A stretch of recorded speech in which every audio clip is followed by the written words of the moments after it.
daawadayaal ku soo dhowaada wararka arrimaha dibadda ee Bakaal Media. Inta badan barnaamijkeena maanta waxaanu ku soo qaadan doonaa xaaladda guud ee ka taagan bariga Ukraine iyo colaadda la filayo inay dhex marto ciidamada Ruushka iyo gaashaanbuurta NATO oo garab siinaya ciidamada dalkaasi Ukraine. Haddaba maxay ahaayeen dhacdooyinkii ugu dambeeyay ee halkaasi ka dhacay? Tan iyo bishii Maarso waxaa jiray digniino badan oo ka soo baxayay dowladda Ukraine iyo kuwa reer galbeedka, waxayna tilmaamayeen in Ruushka uu ciidamo ku soo daabulayo gobolka Crimea ee uu xoogga ku qabsaday iyo agagaarka bariga Ukraine, halkaas oo ay colaadda ka taagan tahay. Ujeedka Ruushka ayaanan caddayn, ha yeeshee halkan waxaan idinkugu soo gudbinaynaa xooga la xiriira dhacdooyinkii ugu dambeeyay ee halkaasi ka dhaca.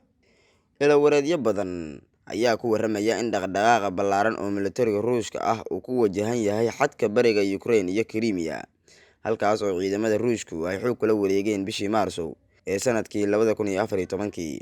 Inta badan wararka arrintan waxaa lagu daabacay barta Twitter-ka sida fariimaha falanqaynta sirdoonka ee Chain loo yaqaano, oo lagaga hadlay hadalhaynta gantaalada ridada dhexe ee Iskandar.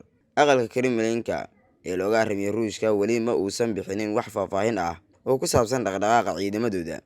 Afhayeenka madaxweynaha Ruushka ee Vladimir Putin oo lagu magacaabo Dmitry Peskov ayaa sheegay in ciidamada loo kala daadguraynayo gudaha dalka Ruushka ayna tahay arrin gudaha uun khusaysa oo aan loo baahnayn in cidna ay ka walaacdo. Qaar ka mid ah ciidamada oo ay ku jiraan kuwa ku sugan Crimea waxay wadeen dhoolatus, balse Mr. Peskov waxa uu sidoo kale ku eedeeyay Ukraine inay daandaansi ka wado xadka labada dal. Ilawareedyo ka tirsan sirdoonka Ukraine ayaa u sheegay warfidiyeenka in ciidamada dheeraadka ah ay gaarayaan 16 guuto, kuwaas oo gaaraya ilaa 14,000 oo askari. Guud ahaan sida ay sheegtay madaxtooyada Ukraine, Ruushka waxaa hadda xadkiisa Ukraine ku sugan ku dhowaad 40,000 oo askari, halka Crimea ay ku sugan yihiin ku dhowaad 40,000 oo kale. Marka ciidamadaasi kuwa xoog adeegsan rabaa waa suuragal, laakiin dadka falanqeeya arrimaha gobolkaasi ayaa sheegaya inaanay u badnayn isticmaalka awoodeed ee baaxad weyn. Ukraine iyo NATO iyo dowladaha reer galbeedka ayaa sheegay in Ruushka uu sidoo kale ciidamo joogto ah iyo hub culusba ku dhex leeyahay kooxaha gooni-goosadka ah ee haysta bariga dalkaasi Ukraine. Aqalka Kremlin-ka ayaa beeniyay arrintaasi, wuxuuna sheegay in ciidamada Ruushka ee halkaasi jooga ay yihiin kuwo si iskaa wax u qabso ah uga howlgala. Tan iyo markii ay burburtay xukuumadda Shuuciyadda sanadkii 1991, ciidamada Ruushka waxay faragelin ku sameeyeen colaado ka taagan dhowr deegaan oo ka tirsanaan jiray Midowgii Soviyeeti, sida Chechnya iyo qaybaha kale ee dhulka Qawqaas. Bishii Abriil ee sanadkii 2014, wax yar uun kadib markii Ruushka uu xoog kula wareegay Crimea, kooxaha gooni-goosadka ee gacan-saar kale leh Ruushka waxa ay qabsadeen dhul ballaaran oo ku yaala bariga Ukraine, sida gobolka Donetsk loo yaqaano.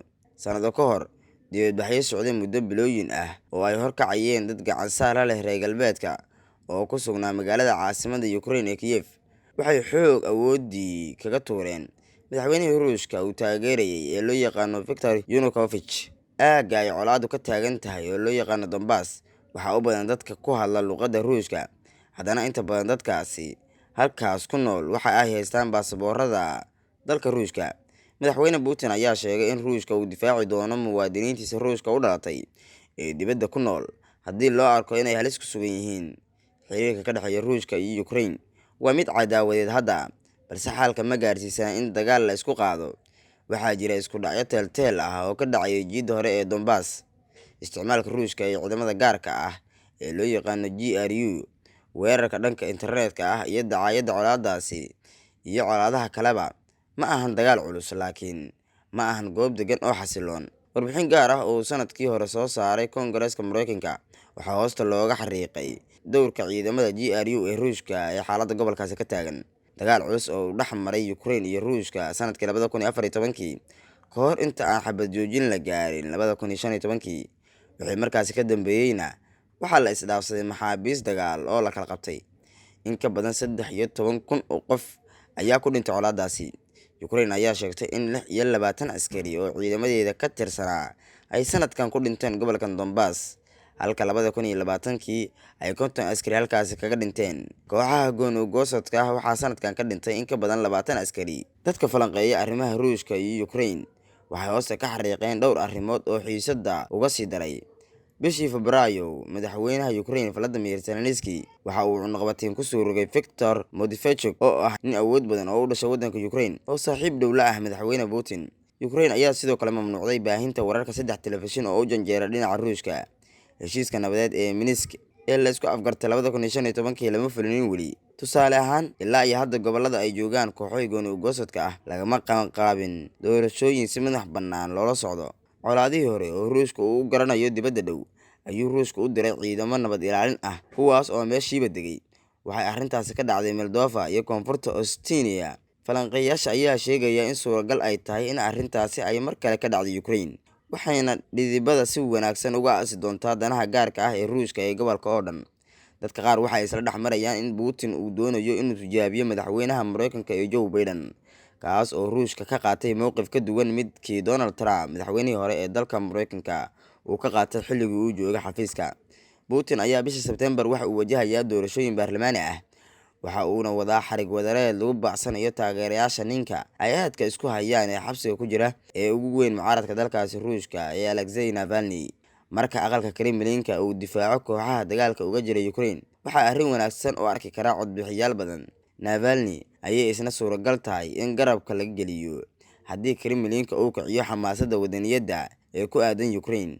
Heshiis aad gasheen kuma difaaci karto maadaama Ukraine aanay xubin ka ahayn gaashaanbuurtaasi, balse NATO waxay xiriir dhow la leedahay Ukraine oo waxa ay heshaa hubka reer galbeedka oo uu ku jiro lidka diyaaradaha ee loo yaqaano Javelin ee uu Mareykanku sameeyo, kaasoo lagaga hortago gantaalada iyo taangiyada Ruushka uu farsameeyay casriga ah. Haddaba Ruushku waxa uu og yahay in arrintaasi ay horseedi karto gargaar ballaaran oo militari oo reer galbeedka ay siiyaan dalka ee Sayaan iyo Ukraine.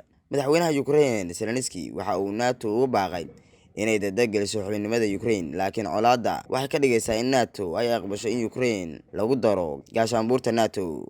Dalka Ruushka madaxweynihiisa Vladimir Putin waxa uu carabaabay inay suuragal tahay in laga waayo khariidada caalamka Ukraine haddii colaadda gobolkaasi ay horto. Waxa uu sidoo kale sheegay in colaadda ay soo dedejin karto bilowga dhamaadka waxa uu ugu yeeray dowladnimada Ukraine. Hanjabaadaha Ruushka ayaa ku soo aadaya xilli xiisadda labada dhinac ka dhex taagan ay tahay mid kacsan.